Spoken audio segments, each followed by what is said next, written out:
Good morning. Braden here. Would you rather buy biofuels in the US? In this lesson, you'll learn about would rather and about biofuels. This conversation takes place in the morning at a workshop for the seminar.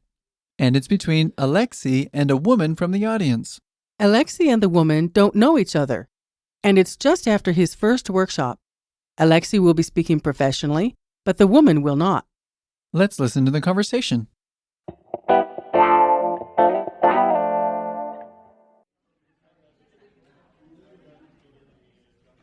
I don't quite follow your question.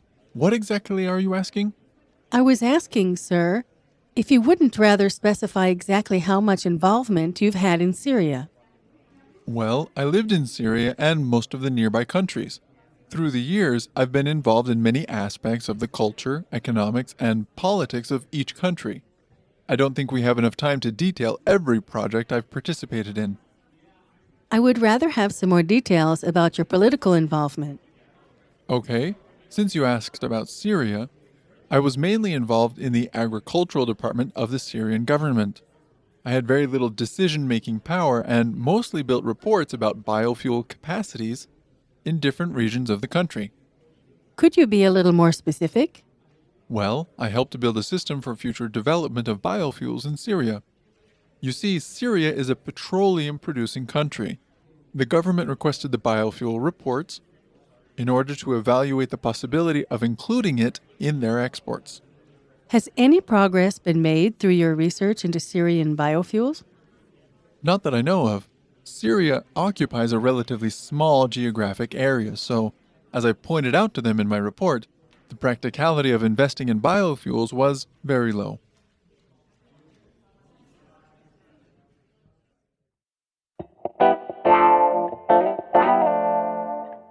Okay, so we wanted to talk a little bit about biofuels. A biofuel is defined as a type of fuel whose energy is derived from biological sources. Biofuels typically require a considerable amount of processing for them to be used in current internal combustion engines. Currently, there are many types of competing biofuels in the energy market. For example, bioethanol, biodiesel, vegetable oil, biogas, corn ethanol, just to name a few. In 2010, the United States and Brazil were the world's largest producers of ethanol. It is still unknown whether or not biofuels will be able to replace traditional petroleum products in the energy market. However, they are becoming more and more common and are often used with traditional petroleum products to reduce climate-damaging emissions. Let's take a look at the vocabulary for this lesson. The first word we'll look at is Would, expresses condition. would. Our second word is Rather, used to indicate preference. rather. Our third word is Involvement, the act or condition of being involved with or participating in something. involvement. Our next word is Middle East, large area of southwestern Asia and North Africa. Middle East.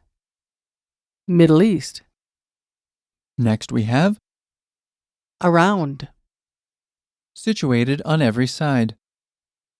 around. Next we have Aspects, a particular part or feature. aspects.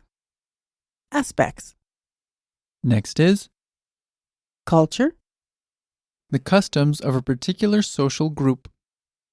culture. Next we have Economic, of or relating to economics or the economy. economic. Our next word is Politics, the science and art of government and lawmaking. Politics. Next is Specific. Particular. Specific. Specific. Next is Political. relating to politics. Political. Political. Our next word is Government. the governing body of a social group. Government. Government. Next is Dealt. past participle of deal. Dealt. Dealt. And our last word is Agriculture. the practice of soil cultivation. Agriculture. Agriculture. Let's have a closer look at the usage for some of the words and phrases from this lesson. In the dialogue, we heard the phrase political involvement. Literally, this phrase means involvement in politics. Kind of obvious. However, there is also a connotation of power or authority, and usually a suggestion of political parties. That's right. Depending on how you phrase the question, you could easily ask about a person's political ideology and affiliation by using the term political involvement. The lady's question could be rephrased as, how much political power do you have in Syria? Or, how much political influence do you have in Syria? This is why Alexei responds the way he does, separating his involvement in politics, agriculture, reports, research, and why he specifically points out that he didn't have any decision-making power. Could you break this down for us? Political involvement. And one time fast. Political involvement. This brings us to our next phrase. Yes, in the dialogue, we heard the phrase decision-making power. Literally, decision-making power is the power to make decisions. Kind of obvious again. However, in politics, this could be the most important power of all. For example, the president has decision-making power. Within certain limits, he can decide to act in a certain way without anyone's approval. Within politics, many positions have decision-making power, and the people who occupy these positions are often targets for bribes, threats, and other illegal activities. This is one of the reasons he says he didn't have any decision-making power. He doesn't want anyone to think he could have changed or influenced the current situation in Syria. Especially since he's really trying to talk about energy, not politics. The lady seems to have missed that part. Could you break this down for us? Decision-making power. And one time fast. Decision-making power. Excellent. Let's take a look at the grammar point. The focus of this lesson is the phrase would rather. In the dialogue, we heard the phrase, I was asking, sir, if you wouldn't rather specify exactly how much involvement you've had in Syria. Okay, so would rather is used to express a preference in English. Would rather is the same meaning as would prefer. These two phrases are used interchangeably to express a preference when making a choice. Here are some examples of short conversations that use would rather to either state or ask for a preference. Okay, so let's take a look at the would rather structure. The form would rather is a little strange because rather is not a verb, but is part of an expression that means would prefer to. Rather is usually immediately followed by a verb in base form, which is the verb without the to before it. It's common to use would rather in the shortened apostrophe D rather form in positive statements. All subjects take would rather. Would rather can be used to refer to the present moment or a future moment in time. In positive sentences, the structure would be subject plus would rather, usually apostrophe D rather, plus the base form of the verb. For example, I would rather learn Brazilian Portuguese than study math.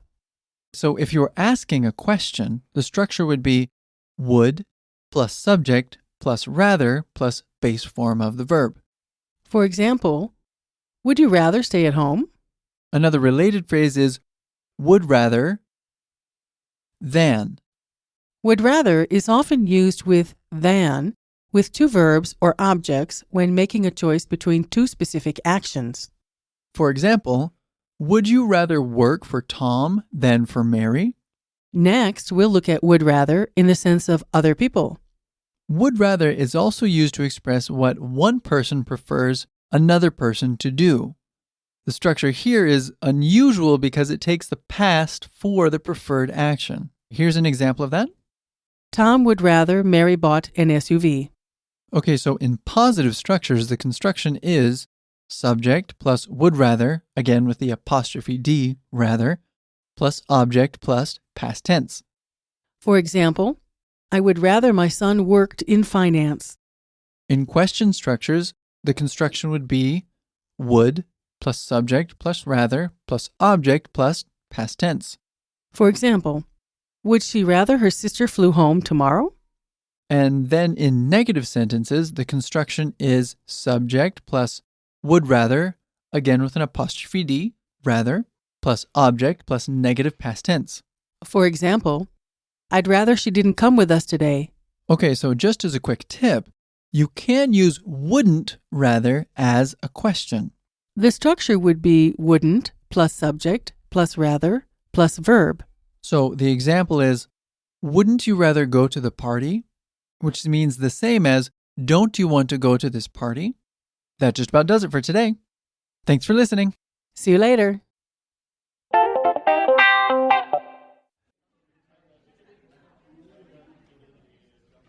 I don't quite follow your question. What exactly are you asking?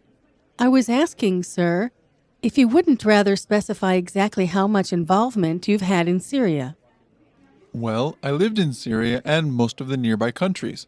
Through the years, I've been involved in many aspects of the culture, economics, and politics of each country. I don't think we have enough time to detail every project I've participated in. I would rather have some more details about your political involvement.